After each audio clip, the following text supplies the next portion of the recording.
Director. This is one of your films. So what happened there? We see how the guy no wear cap. When I watch you, he no wear cap. Chinedu, see cap. Nigeria, he no wear cap again. He no wear cap. Hello guys, welcome to another episode. Where is the light? Tell us the truth. Today we are going to talk about some technical errors that we are having in film production, and today I have a prominent director and a filmmaker who is in our midst. Sir, I would like you to introduce yourself. Thank you very much. My name is Collins Ahadangwa, in parentheses Mr. Ahams. I'm an actor, producer, and director. Mr. Ahams, Ebudi. Having been in so many films, like having directed so many films, so we thought it's wise to call you on the show for some of the technical errors that we are having. You know, most of the viewers, maybe when they are watching Nigerian movies, they easily detect some errors that is not supposed to be there. And being a well-known person in filmmaking and Nollywood, there is this film that you are the one that directed it. And I'm going to play it for you. There is this, I want to know what happened in one particular scene there happened. So, and I would like you to watch this, play it. Just that master and see what happened there. Nigeria movie, see how the guy no wear cap. When I watch you, he no wear cap. Chinedu, see cap. Nigeria, he no wear cap again. He no wear cap. Director.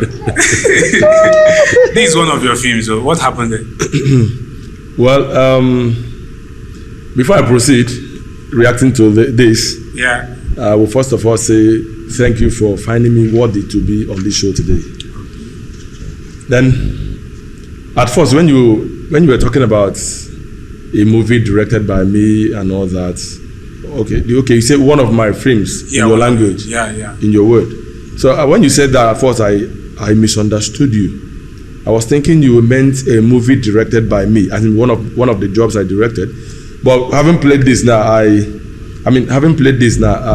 got to understand that you actually meant one of our films as in Nollywood. You are not the one, but I saw your name as the director at the end of the movie. Are you the one that said they should blow it up? Was it not your name? No, that can be my name. My name can never be associated with any film with blunders. I'm not saying. I'm not saying I'm a guru or whatever. But the blunder in this very film, it's not pardonable. Yeah, yes. I understand. I actually want to pull your legs. That's why I directed it to you, that you are the one that directed the film. But I know this is one of the films Nollywood produced, and you watching it now, you will see this technical error. Who is at fault? Good. That's a very, very technical question. To think that this very project came from a renowned producer,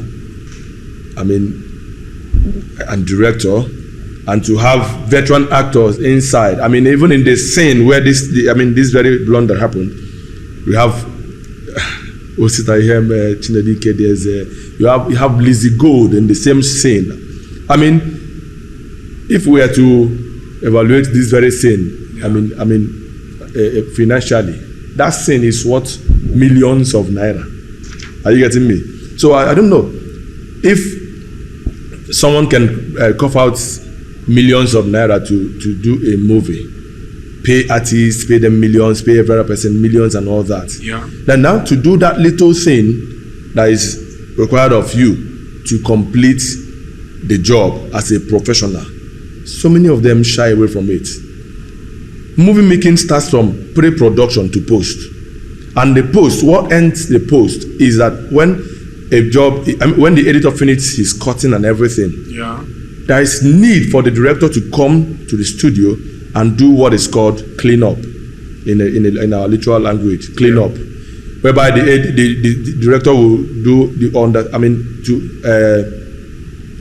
oversee the sequencing of the movie, Yeah.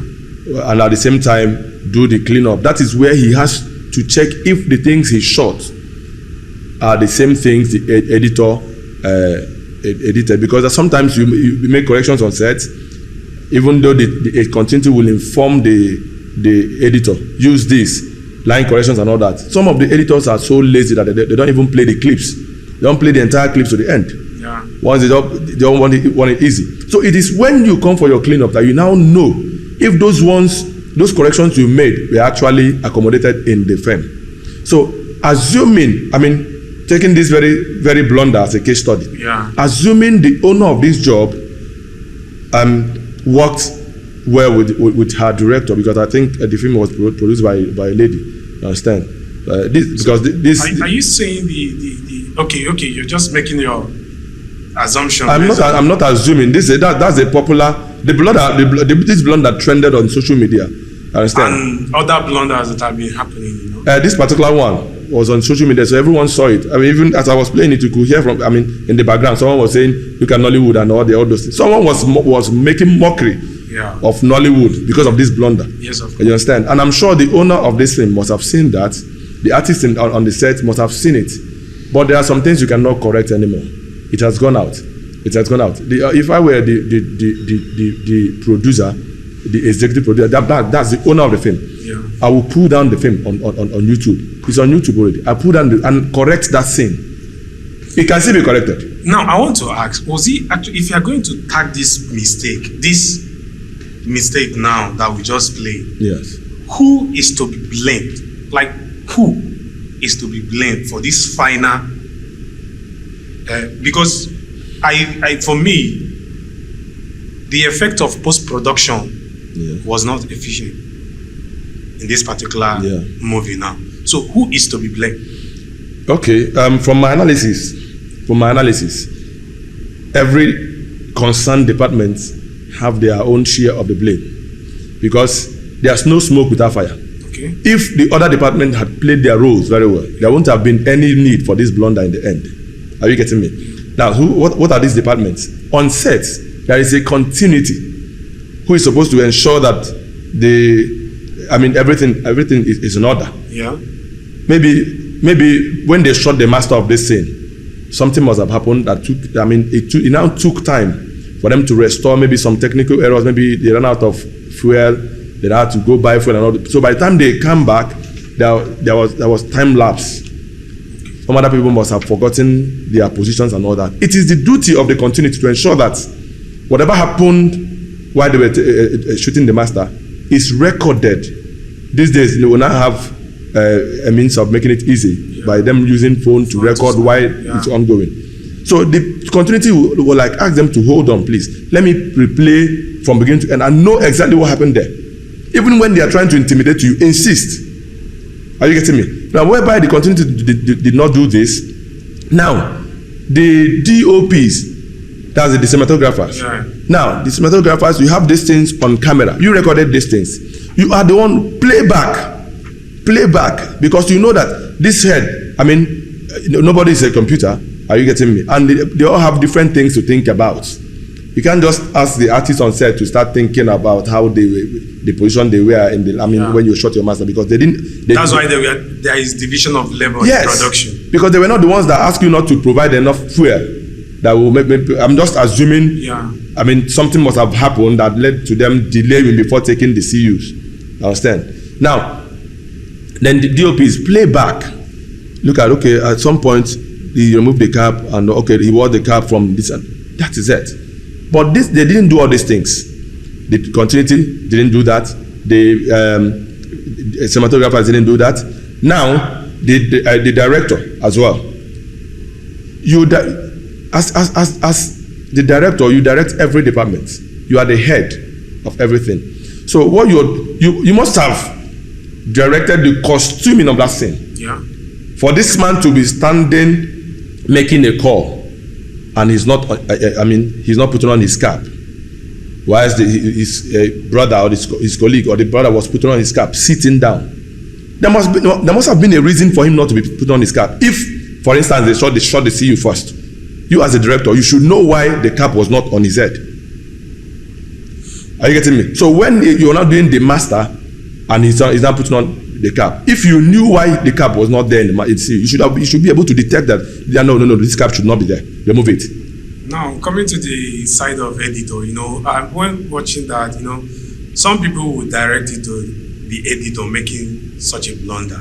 In terms of blaming on these particular clips or errors, technical errors that occurs during film production, is the editor taking much percentage of the blame? Oh, that's a very wonderful question. Because while I was analyzing all these things, I was talking about departments and all that took part in this blunder. Yeah. I wasn't going to leave out the editor. I was never going to cover his ass, because the editor is the final bus stop of every process in filmmaking. Are you getting me? So in terms of this very blunder, as in taking this very movie as a case study, yeah, this would have been nothing for the editor to correct. Are you getting me? So in this very one now, the editor is the chief. In fact, he's the commander-in-chief of this blunder. Ask me why. Why? Good. It is not a must that every scene must have a CU. Okay. It is not a must that every scene must have a master. Okay. Moreover, there is no shot called the master shot in filmmaking. But in filmmaking, they used to say master, master shot, mid shot. Good. The widest shot in every scene is called the master. But technically or professionally, there's no shot called the master. It's either a wide shot, long, or all those close shot. Close. There's no one called master. But because it's the widest. Is it master? Is he Nollywood like initiated name? Of Masters, course, of course. CU. No, it's also a professional way of saying the widest shots. Okay. Yes, but when you are listing types of shots, there is no one called the master. Master is wide shot, Yes. mid shot. Yes. Right? Yes, but it has come to stay. Okay. So when they say master, you now know that some people think it's just a wide shot. You understand? So if let's say assume there is normal wide shot here, and at the end of the day, the director decides to take a bird eye view. Understand? Maybe area shots that requires a drone. Of course, you know how wide it's going to be. Okay, coming back to this editor of 18 now. Okay, yes. I think that is the final bus stop that's supposed to clean up this mess. Yes, let's not deviate from the topic, the issue. Now, talking about this editor now, I took time to watch that particular scene. The blunder was that this very man,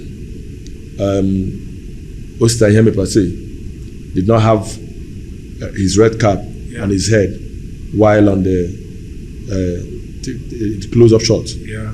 Then the white shot. The white shot that accommodated the environment had his brother seated with his own white.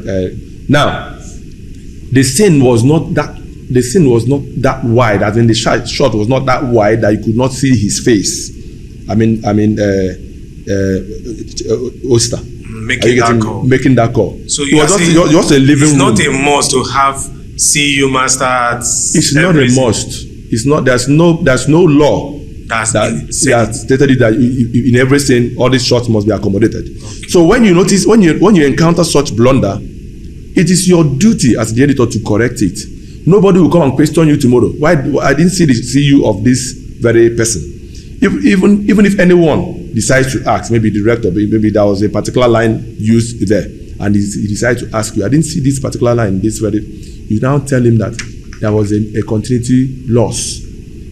There's no director you will explain this kind of thing to, proving it, and he still go further to ask you questions. I've seen where even editor lamenting that this thing, and these people will come up with, you must put my CU because that is where I made a line that is catchy. So this is where this word that I normally hear from the Nollywood, shoot them like that, or edit them like that, or editor will remove this one, leave them, editor go do them, editor will handle them. I used to hear them say a lot of things like that. Yeah. And when you see editor like this and you see that they can't do anything, because of the pressure, they will now surrender and follow the procedure that they ask him to do. The lines you just, do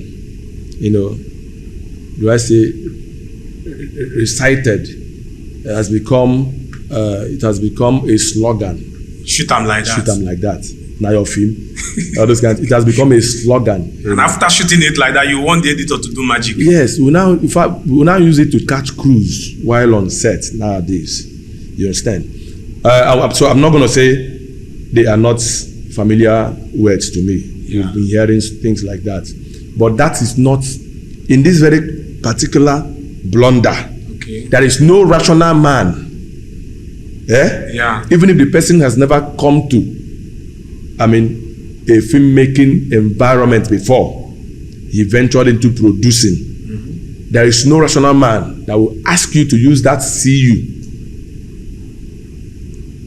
as against the master. That's the white shot where nobody will ask you to. No, it's not possible. All right, you have explained this thing very well for me and for the viewers. So, but I want to go to this slogan of what do you think that is the cause of shoot them like that? The major problem of shoot them like that, because there's no smoke without fire. The major problem, everything centers around what? Money. Budget. Yes, I will explain. Okay. Because why they always use that language, shoot them like that. If you try to insist, they will begin to highlight areas they are spending money. Some will go to the extent of telling you, my hotel is reading. Okay. Welfare. If this thing exceeds the 4 days targeted duration, the 5th day, who is going to pay for hotel? So I find out that everything revolves around money. So it is money.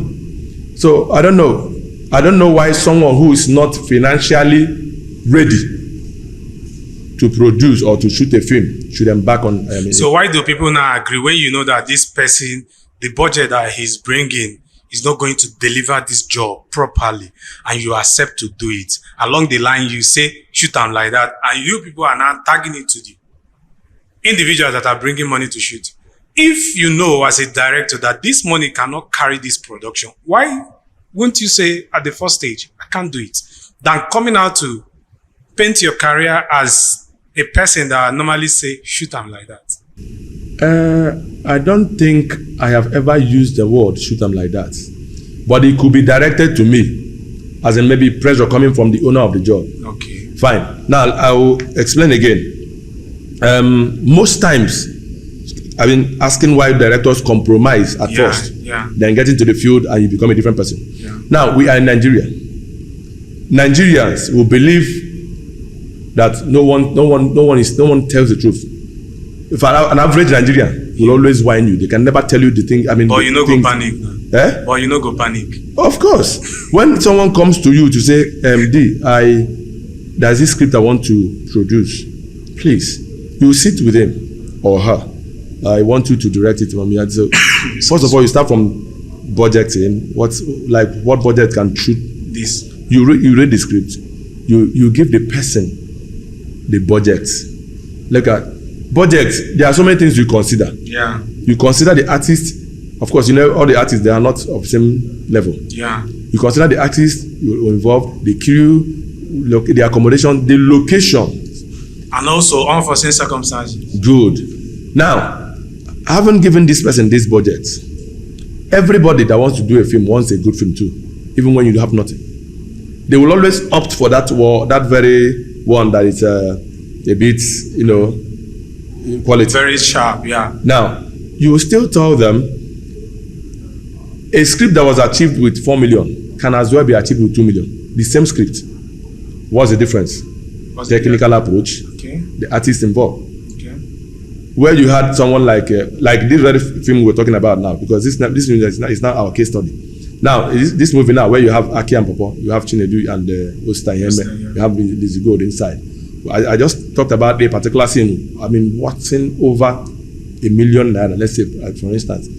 One can still produce the same script not involving Osita, iheme, and Chinedu, ikedieze. Are you getting me? If it's about their height, there are so many people that you can still get that are of same or similar height to play the same role, but that will not charge you as Chinedu and Osita. Where you had Lizzy go, you can still bring some other familiar face who doesn't charge the same fee, and you are shooting the same film, the same story. Are you getting me? Yeah. So that's just it. But what makes a movie a quality is the artist involved and the technical approach. Maybe they shot with black magic, black magic pocket 6K Pro, for instance. And that person decides to shoot the same film, and okay, let's now use Lumix, GH5X or something like that. Yeah. That comes down. You see that there are some places you are now cutting down cost, but you achieve the same film.